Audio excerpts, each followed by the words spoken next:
साईं जी परम दयाल की जय। श्याम सुंदर श्री यमुने महारानी की जय। काशी विश्वनाथ भगवान की जय। गौरा महारानी की जय। श्री गणेश जी महाराज की जय। सरस्वती मात की जय। खेड़ापति सरकार की जय। कुबेरेश्वर महादेव की जय। संत सद्गुरुदेव गौ माता की जय। चिंता संतान हंतार यत्पदानुरेणव शयनं तनीन्द्रचार्यानं प्रणमामि मुहुर्मुहुः। यदुमृतो जन्तुः सर्वदुःखातिगो भवेत् तमं सर्वदा वन्दे श्रीमद्वल्लभनन्दनम्। अज्ञानतिमिरागास्य ज्ञानजयशलाकया चक्षुरुन्मीलितेन तस्मै श्रीगुरवे नमः। नमामि हृदये शेषे लीलाचिरब्धिशयनं लक्ष्मीसहस्रलीलाम्बिः सेव्यमानं कलानिधिं। चतुर्विश्वचतुर्विश्वचतुर्विश्वत्रिविस्तवा षड्विजायते योऽसो पञ्चधा हृदये मम। बोल विश्वनाथ भगवान की जय। ओम नमः शिवाय। ओम नमः शिवाय। ओम नमः शिवाय। ओम नमः शिवाय। ओम नमः शिवाय।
काशी विश्वनाथ,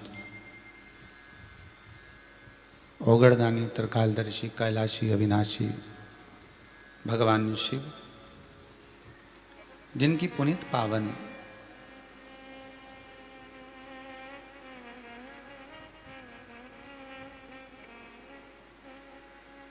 शिव महापुराण की कथा श्रवण करने का सौभाग्य अपन सभी को प्राप्त हुआ है। बाबा कुबेरेश्वर कुबेर भंडारी की ये पावन धरा ऑनलाइन शिव महापुराण की कथा आस्था चैनल के माध्यम से, फेसबुक, यूट्यूब के माध्यम से अपने अपने घरों में विराजमान होकर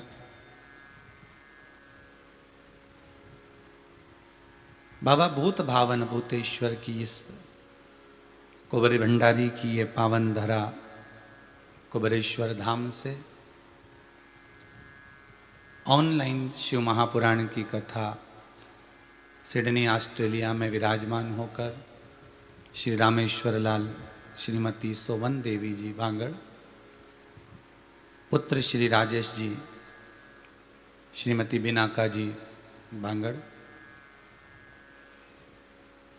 जो विदेश में रहकर भी भगवान की पावन भक्ति को धारण कर कर बाबा भूत भावन भूतेश्वर की इस पावन कथा को जन कल्याण के लिए, संपूर्ण विश्व के उद्धार के लिए श्रवण करवा रहे।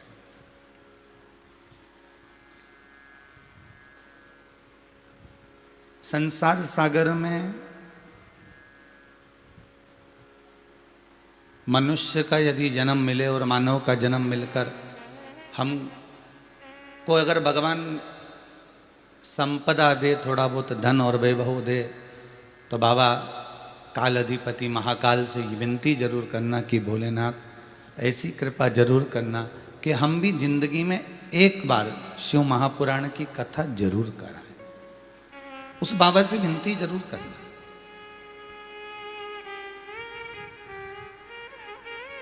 धन ऐसा मत देना कि दिन भर डॉक्टर में लगता रहे। धन ऐसा मत देना कि दिन भर कहीं पुलिस आदि में, कहीं वकीलों में, कहीं कहीं गलत जगह पर हमारा धन जाए। ऐसा ना करिएगा। बाबा अगर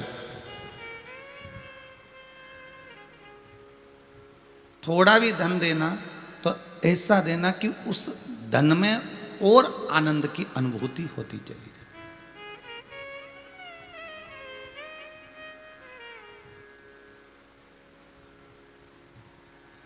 कि धन तो दिया रे तूने दाता बन कर, पर कभी नहीं दान कियो, दयालु मैंने अवगुण बहुत कियो।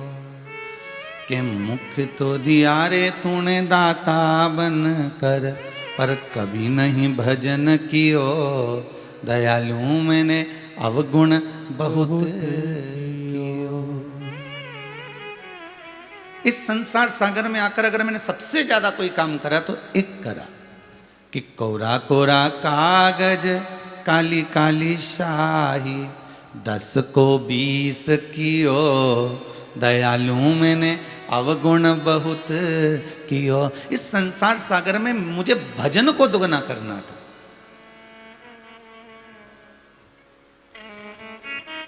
पर मैं भजन को दुगना ना कर कर भोजन को दुगना कर ली।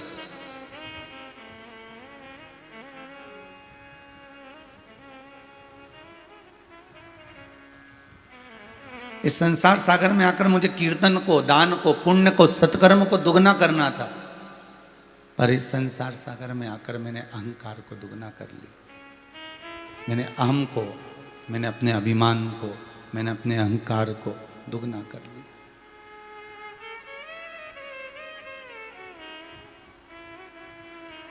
अरे भाई, मेरा शंभू ऐसे ही नहीं मिलता। सब कुछ त्यागने के बाद मुर्दा जब शमशान में पहुंचता है तब उसकी भस्म शंकर पे चढ़ती है। बोलो सही है कि गलत है? कि जिंदा व्यक्ति की भस्म चढ़ जाएगी। सब कुछ त्याग दिया जब उसने, अपना घर, परिवार, कुटुंब, नाते, रिश्ते, सारा साज सामान सब कुछ जब त्याग दिया उसने, संपूर्ण वैभव का जब त्याग कर दिया उसने, तब जाकर जब वो शंकर की शरण में पहुंचा, तब जाकर बाबा भूत अधिपति भूतेश्वर पर उसकी भस्म चढ़ी है, तब जाकर वो भस्म चढ़ पाई। संपूर्ण वस्तुओं का जब त्याग कर दिया, तब संपूर्ण साज का जब त्याग कर दिया, तब चढ़ी। भगवान के गले में जो माला पड़ती है, भगवान के पास में जो माला चढ़ाई जाती है, भगवान के गले में जो माला फूलों की पहनाई जाती है, एक फूल भी कितना त्याग करता होगा कि उसको सुई से चुभना पड़ता होगा। सुई उसको चुभाएगी और चुभाने के बाद तब जाकर ये पुष्प एक धागे में आएगा, और आने के बाद तब जाकर ये पुष्प तब माला के रूप में भगवान के गले में जाएगा। और मान लो आपने भगवान को माला पिनाई ही नहीं, और आपने तो विचार करा कि मैं तो सोने की माला पिनाऊंगी, तो सोने को भी अग्नि में तपना पड़ा, तब जाकर वो निर्मित हुआ, और निर्मित होकर तब भगवान के पास गया। अब तुमने विचार करा ना मैं फूल की माला चढ़ाऊं, ना मैं सोने की माला चढ़ाऊं, तो तुमने विचार करा एक काम करती हूँ, मैं तो भगवान को चंदन लगा देती हूँ, बाकी का अब तो ना तो इसमें पैसा लग रहा है, ना कोई माला लग रही है, ना कुछ। तो चंदन को भी अगर लगाओगे तो भी तो चंदन को पत्थर पे, भाटे पे घिसना ही पड़ेगा।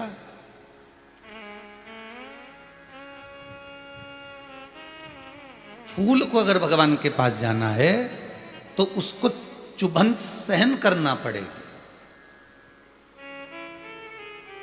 स्वर्ण को अगर भगवान के पास जाना है तो उसको अग्नि की तपन सहन करना पड़ेगी।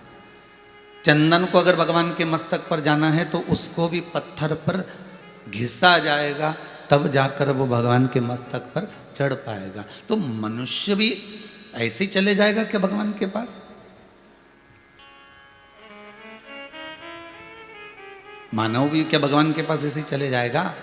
मानव को अगर भगवान के पास जाना है तो उसको भी कहीं ना कहीं संसार के लोग चुभन देंगे, जैसे मीरा को लोग ताने देते थे, अपशब्द कहते थे।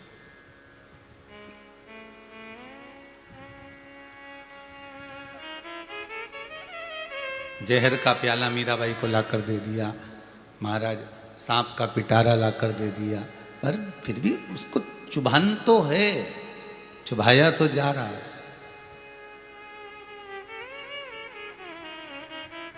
संत नामदेव जी महाराज की कुटिया में आग लगा दी, और नामदेव जी महाराज की कुटिया में आग लगाई, और नामदेव जी महाराज बाहर खड़े होकर देखते रहे कि कुटिया जल रही है, अब करें क्या? तो ये तपाया जा रहा है, कुटिया में आग नहीं लगाई, ये सोने को निखारा जा रहा है, तपाया जा रहा है।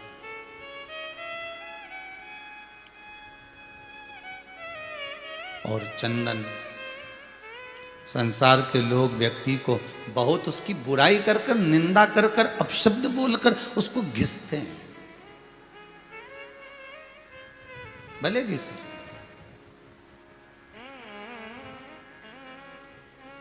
फिर भी दुनिया कुछ भी कहे, भगवान इतना जरूर जानता है कि जो मेरे लिए रोया है, जिसके नैनों में मेरे लिए अश्रु आए हैं, जिसको मैंने दुख तो दिया, कष्ट तो दिया, पर वो मेरे लिए, वो मेरे लिए रोया है। तो भगवान ये जानते हैं कि ये मेरा है, और मेरे सम्मुख में आकर अगर एक बार अगर कह दे कि शंकर है, शंभु है, त्रिकालदर्शी है, कैलाशी है, कालो का काल महाकाल है, भूत अधिपति भूतेश्वर है, मेरा कुबेर भंडारी है, मेरा कुबेरेश्वर नाथ, इतनी कृपा करना कि मैंने दुख झेला, माना, मुझे मैंने पूर्व में कुछ करा होगा, उसका भान मुझे आज हो रहा है। शिव महापुराण बार बार कहती है कि पूर्व में जो कर आए हो उसका भोग तो तुमको भोगना पड़ेगा, चाहे रो के भोग लो, चाहे मुस्कुरा के भोग लो। फिर वही वाली बात आ गई, थोड़ी सी तकलीफ आई, थोड़ा सा दुख आया, थोड़ा सा कष्ट आया, आपने पत्रिका दिखाई, पत्रिका में दोष देखोगे कि पत्रिका में ये दोष है। वास्तुशास्त्री को घर दिखाओगे तो कहेगा कि इसमें दोष है, काल सर्प का दोष है, पितरों का दोष है, वास्तु का दोष है।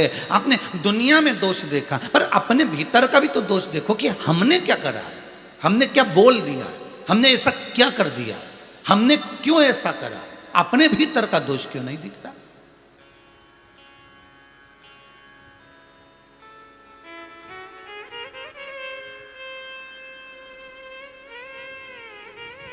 भाई,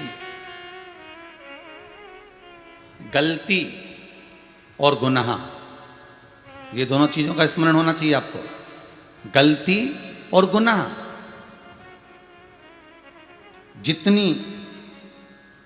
जितने लंबा सफर करते हैं, ये ध्यान दीजिएगा, गलती और गुनाह ये जितना लंबा सफर करेंगे, गलती आपने छुपा ली, छुपा कर रख ली और उसका लंबा सफर चल रहा है, गुनाह तुमने कर लिया और छुपा लिया और लंबा सफर चल रहा है। ये गलती और गुनाह जितना लंबा सफर करते हैं उतना वापिस आने में देरी होती है महाराज। मुख दिखाने में देरी होती है, गलती और गुनाह।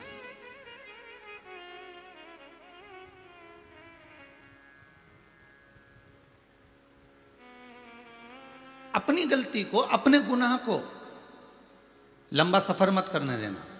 जैसे ही गलती हुई वैसे ही सदगुरु के चरण में, माता पिता के चरण में, घर के बड़ों के चरण में, और जिसकी गलती करी उसके चरण में जाकर माफी मांग लेना। इसको लंबा सफर मत करने देना कि मैं परसों नरसों और दिन, तो मालूम पड़े वो गलती खिंचाती जाएगी और खिंचाएगी, फिर मुख नहीं दिखा पाओगे। गुनाह जो करा है उसके लिए भी क्षमा याचना कर और लंबा मुख किसे दिखाओ। ठीक है,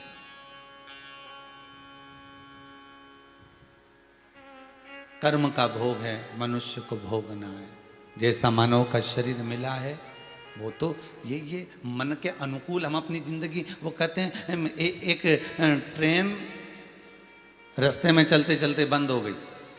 अब ट्रेन रास्ते में चलते चलते बंद हो गई तो इंजीनियर भी बड़ा विचित्र था, उसने कहा डब्बे चेंज कर दो, इधर का डब्बा पीछे लगा दो, पीछे का डब्बा आगे लगा दो। उन्होंने इंजन को बुलवाया और इंजन को बुलवा के डब्बे चेंज करे, फिर वो ट्रेन फिर भी नहीं चली। फिर किसी ने कहा ये ट्रेन नहीं चल रही, तो कहा एक काम करो, सारे डब्बे हटा लो, दूसरे डब्बे लगा दो। फिर दूसरे डब्बे लगाए, फिर भी ट्रेन नहीं चली। अब ट्रेन चलने को ही तैयार नहीं, तो करा क्या जाए। तो फिर एक दूसरे इंजीनियर को बुलाया और इंजीनियर ने कहा क्या हुआ, तो कि ट्रेन चलते चलते बंद हो गई। तो कि इसमें डब्बे की गलती नहीं है, इसमें जो इंजन लगा है गलती उसकी है। इंजन बदल दो, ट्रेन को आगे बढ़ा। फिर उस इंजन को निकाल दिया गया, दूसरे इंजन को फिट कर दिया गया और ट्रेन को आगे बढ़ाया गया। कई लोग कहते हैं इसमें नेत्र का दोष है जिससे काम जग गया, कोई कहते हैं ये श्रवण का दोष है जिससे निंदा सुनाई देती है, कोई कहता है इन हाथों का दोष है जिससे चोरी हो जाती है, कोई कहता है ये पाँव का दोष है जिससे ये गलत जगह पहुंच जाते हैं, कोई कहता है ये मुख का दोष है जो गलत व्याख्यान कर देते हैं, गलत बोल देते हैं, गलत खा लेते हैं। इसमें दोष ना नेत्रों का है, इसमें दोष ना हाथों का है, इसमें दोष ना पाँवों का है, इसमें दोष ना मुख का है, इसमें दोष ना नेत्रों का है। दोष एक ही चीज का है, ये इंजन जो मन है ना, इसी का दोष है। जरा सा कुछ देखा और खाने की लालकता जाग गई, जरा सा कुछ देखा नेत्रों से क्रोध जाग गया, जरा सा कुछ पाया।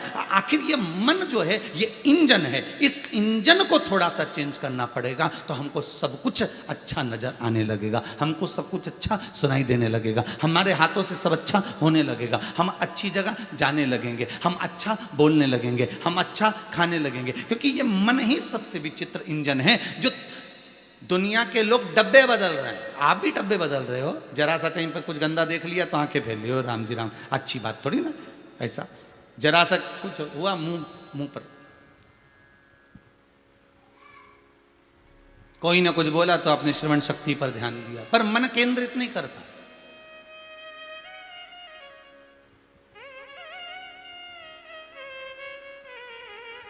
हमने दुनिया को बदलने का प्रयास करा पर अपने आप को नहीं बदल पाए। हर बार हम कहते रहे हम सुधरेंगे, अरे बोलो तो युग सुधरेगा। सुधरोगे कब? हम बदलेंगे, युग बदलेगा। बदलोगे कब? वो समय, वो घड़ी, वो पल, वो क्षण आपके पास में आना भी तो चाहिए। आप उस पल, उस घड़ी, उस क्षण का इंतजार कर रहे हो, पर इंतजार किस चीज का करोगे?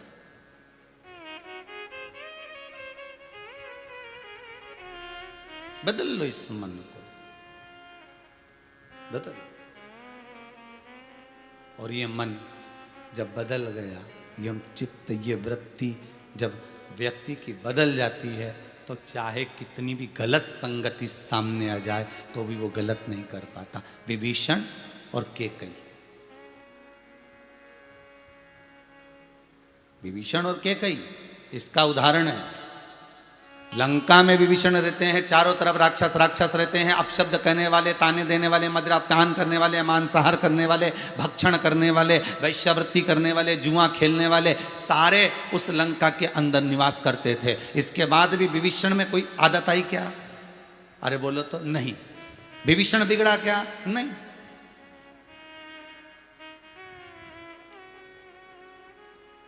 विभीषण के भीतर कोई गलत संगति आई? नहीं।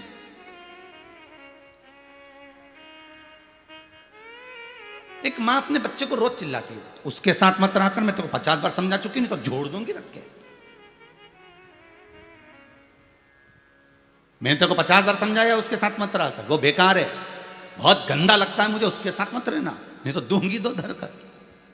वो गलत काम करता है, वो जुआ खेलता है, वो मांसाहार करता है, मदिरापान करता है, वो वेश्यावृत्ति करता है, उसके साथ मत रहना।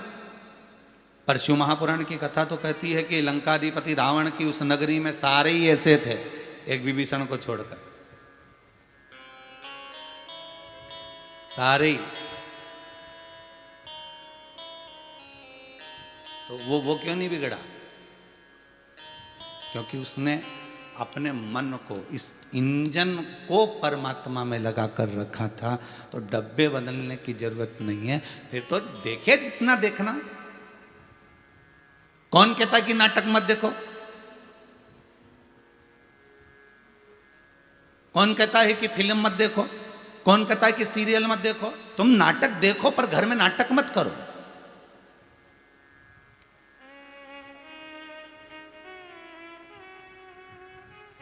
तुम पिक्चर देखो, पर चरित्र का फ्रैक्चर मत करो। खूब देखो, जितना देखना देखो, पर इस चित्त वृत्ति में, इस इंजन को जरा ध्यान रखना। इंजन बेकार हो गया। ये नेत्र नहीं, ये श्रवण शक्ति नहीं, ये मुख नहीं, ये हाथ नहीं, ये पैर नहीं, ये इंजन को सुधारना है। और इंजन सुधर जाए तो ठीक है, नहीं तो जो इंजन का मालिक है नहीं, उससे कह दो, वही परमात्मा से कि ये मन तूने जो दिया है नहीं, बड़ा बेकार दे दिया साहब है। इसको क्यों कि ये गलत सामान मत खा, तो भी दे के सवेरे के टाइम तो पहुंच ही जाए। अरे सुबह नहीं पहुंचे तो रात के पहुंच जाए। तो भगवान से प्रार्थना करो कि मन तूने बड़ा विचित्र दे दिया, इंजन बड़ा गड़बड़ दे दिया, मैं क्यों कि ये गलत चीज मत देख। इसके बाद भी ये नेत्र पहुंच जाते, जान कर करके वो व्हाट्सएप खोलने में आ जाएगा। और ये नहीं पढ़ना अपन को मैसेज किसी का, फिर भी वो हाथ में आ जाएगा। नहीं देखना। ये नेत्र का दोष नहीं है, दोष किसका है? अरे बोलो जम के, ये मन का।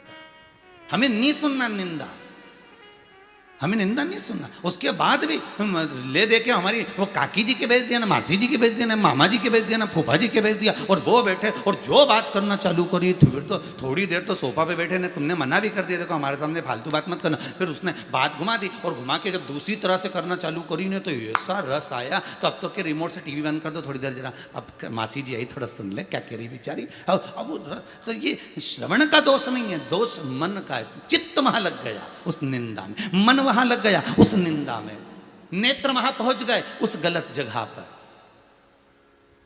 मुख गलत पहुंच गया, ये मन के कारण। डॉक्टर कितना मना करता है शुगर वालों को बोलता ना कि ये मीठा मत खाना, बिल्कुल भी तुम्हारे लिए हानिकारक है। फिर भी शुगर वाला व्यक्ति वो इंजेक्शन ले लेगा, टेबलेट खा लेगा, पर मन सामने अगर काजू कतली आ जाए, सामने अगर बंगाली आ जाए, सामने रसगुल्ला आ जाए, तो क्या करेगा? रसगुल्ले को भी निचोड़ लेगा पर खाएगा जरूर। ये जिह्वा का दोष नहीं है हो, ये दोष जिह्वा का नहीं है, ये इंद्री, इस इंद्री का नहीं है हो, दोष है इस इंजन का, इस मन का, ये दौड़ जाता है।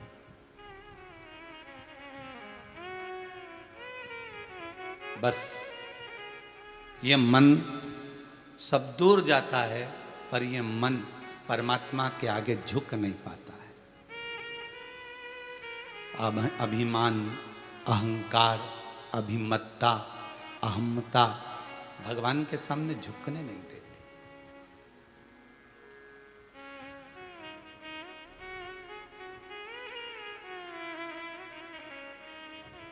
और जिस दिन ये मन भगवान के सम्मुख में झुक गया,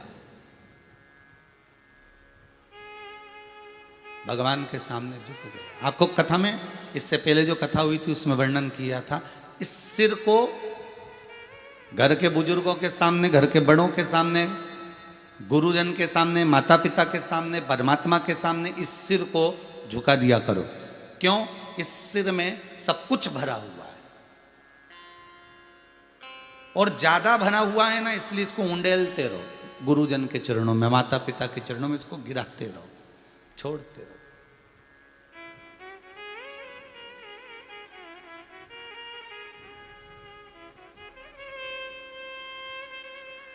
ये मन शिव के चरणारविंद में रह, तो इसको झुकाने की आदत डाल, मन झुकता ही नहीं।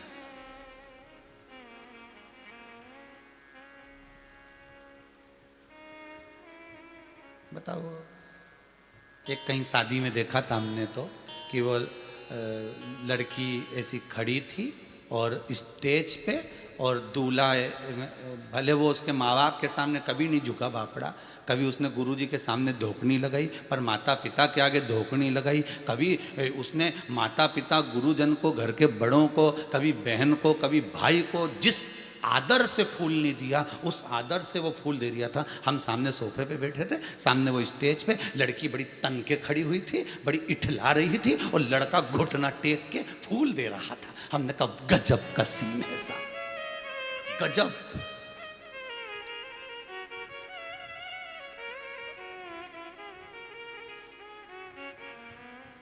अब मन में ऐसा आया तो हमने उनके रिश्तेदारों से कहा, क्यों रे ए बबलू इधर आ। तो बबलू बोला, हाँ गुरुजी क्या?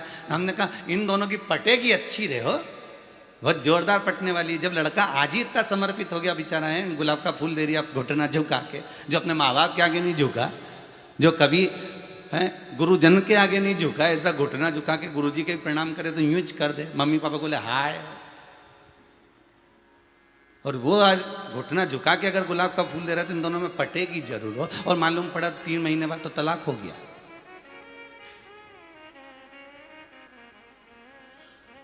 और वो भी यही कहने के लिए आए, गुरुजी बहुत बुरी हालत है, इन दोनों का तलाक हो रहा है। हमने पूछा क्यों? तो वो घुटना झुकाया था।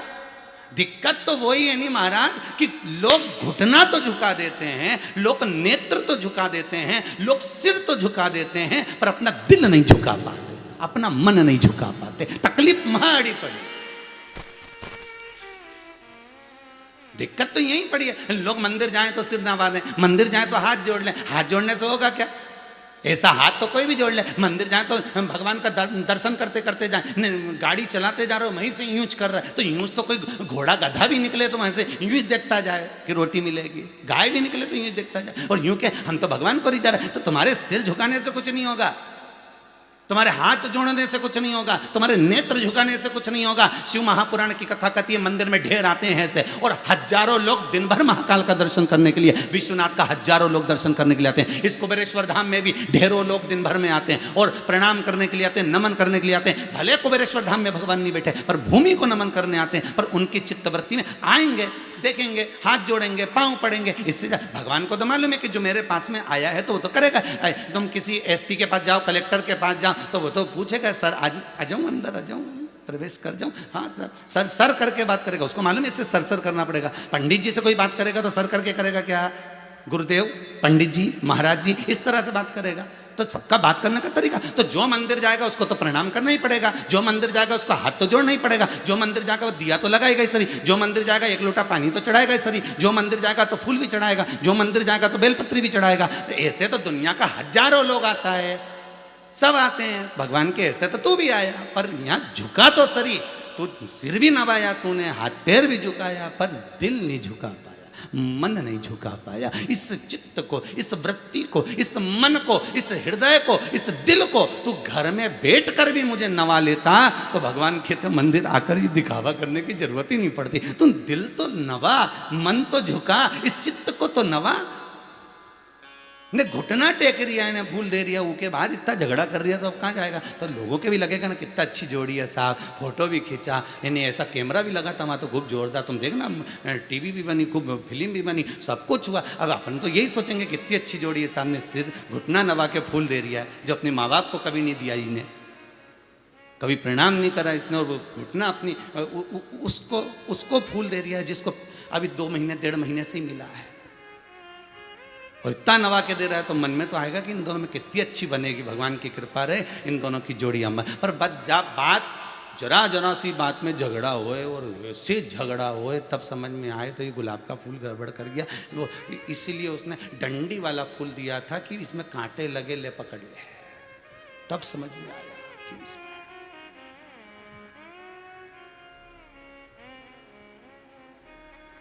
नमनता नहीं,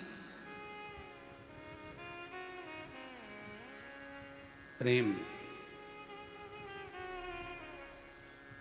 और जो एक बार दिल से झुक गया, मेरे काल अधिपति महाकाल के चरणों में जो एक बार दिल से झुक गया, दिल से जो झुक गया, तो मेरा काल अधिपति महाकाल फिर उस पर जो कृपा करता है वो महाकाल ही जानता है, महाकाल।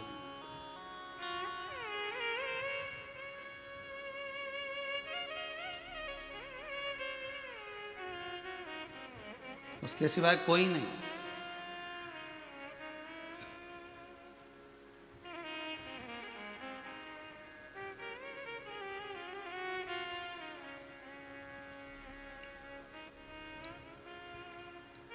चित्त को, मन को झुकाना, शरीर को झुकाना, वो एक अलग है, अलग।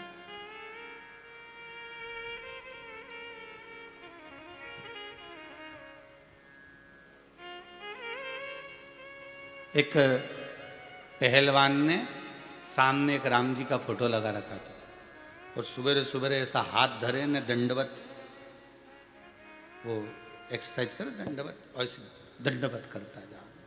अब हमने पूछा क्यों रे ये फोटो क्यों लगाया तूने? अरे गुरुजी अलग से मंदिर जाने का टाइम नहीं मिलता, पत्नी कहती है रोज प्रणाम करा करो। मैंने कहा यहीं लगा लूँ फोटो, इतनी बार दंड लगाऊंगा तो उनको प्रणाम भी हो जाएगा। तो मैंने कहा गजब।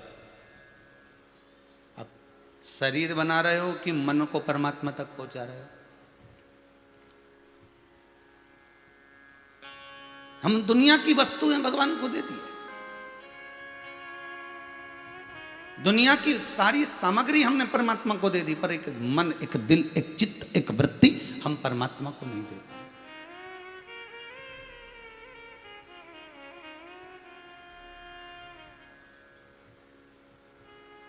महाराज, एक नदी को बड़ा अहंकार था, बहुत अभिमान, और नदी ने समुद्र से जाकर कहा समुद्र तू मुझे जानता है? समुद्र बोला हाँ तुम नदी हो, बड़ी विशाल नदी हो, जानता है ना तू मुझको? हाउ, बहुत अच्छे से जानता हूं,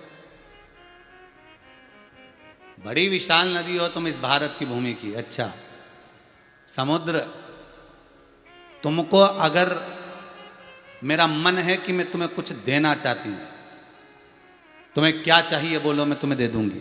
समुद्र ने कहा मेरे को कुछ नहीं चाहिए, मेरे पास सब है, रतन मेरे पास, माणिक मेरे पास, मोती मेरे पास, औषधि मेरे पास, धन दौलत सब कुछ मेरे पास में, क्या नहीं होगा? जिस समुद्र का मंथन किया गया और ढेरों सारा अमृत रतन माणिक मोती सब निकल गए, तो ये मेरे पास सब कुछ तो है, तो मैं नहीं।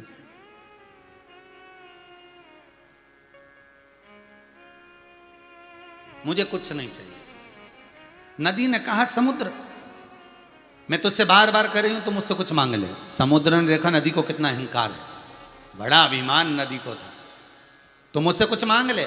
नहीं, मुझे कुछ नहीं मांगना। फिर भी नदी ने कहा कुछ तो मांग ले। तब समुद्र ने कहा इसका अहंकार तो तोड़ना पड़ेगा। तो समुद्र कहता है एक काम करो, तुम मुझे हरी हरी दूबा ला कर दे दो, दुर्बा ला कर दे दो, घास ला कर दे दो। नदी ने कहा क्या रे समुद्र, तू भी मांगा तो क्या मांगा, दुर्बा और घास? वो तो मेरे घाट पे लगी ढेर सारी दूबा, मेरे दोनों घाटों पर ढेर सारी घास दूबा लगी, अब भी तोड़ के लाती। और नदी ने अपनी पानी की लहर जो घाट पे चढ़ाई और चढ़ाते सी उस दुर्बा को, उस घास को तोड़ने लगी। इतने में घास और दुर्बा जो लगी थी, उस पे जब पानी चढ़ा, जैसे ही पानी गया तो दुर्बा और घास नीचे झुक गई। जैसे ही झुकी, नदी उसको उखाड़ नहीं सकी। बार बार नदी के पानी ने प्रयास करा, पर वो उखाड़ नहीं सकी, उसको ला नहीं सकी, ना दुर्बा को ना घास को, उखड़ ही नहीं पाई।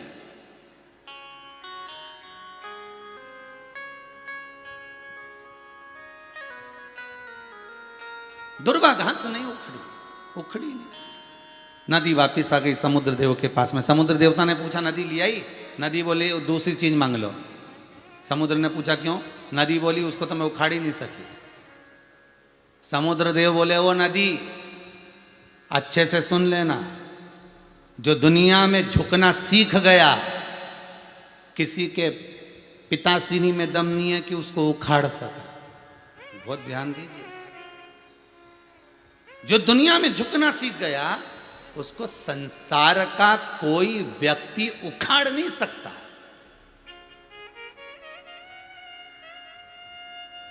उखड़ता कौन है? जिसके भीतर अहंकार है। थोड़ी सी पत्नी झुक जाए, थोड़ा सा पति झुक जाए, थोड़ी सी नम्रता आ जाए, थोड़ा सा झुकना सीख गए, परिवार नहीं टूटेगा, घर नहीं टूटेगा, टूटने वाला नहीं है। पर कोई झुकने कोई तैयार नहीं है। यहाँ तो दिक्कत इस बात की, तो झुक गए। मान लो ये बड़े बड़े वृक्ष, बड़े बड़े पेड़ इतने खड़े रहते हैं, और बड़ी बड़ी लहरें जब चलती हैं, बड़े बड़े आंधियां जब चलती हैं और इनको तोड़ देती है, इनको तोड़ देती है। तुम्हारे घर के आसपास में बहुत तेज आंधी चली, बड़े बड़े पेड़ टूट गए, और तुम्हारे घर के पास में एक जरा सी मनी प्लांट की वो बेल लगी हुई थी, एक छोटी सी बेल लटकी हुई थी, एक नरम सी बेल लटकी है, कोई सी डाली लटकी हुई है, वो टूटी क्या? नहीं, क्योंकि उसमें नम्रता थी। जो अखड़ जैसा खड़ा हुआ है उसको टूटने में देरी नहीं लगती, उसको गिरने में देरी नहीं लगती। और जिसमें नम्रता हो, जिसमें झुकने की आदत हो, जो झुक रहा है, जो झुकना जानता है, उसको कोई उखाड़ नहीं सकता। पर झुकना केवल शीश का नहीं है, झुकना केवल शीश का नहीं है, झुकना केवल शरीर का नहीं है। शिव महापुराण की कथा कहती है झुकना इस दिल का, झुकना इस हृदय का।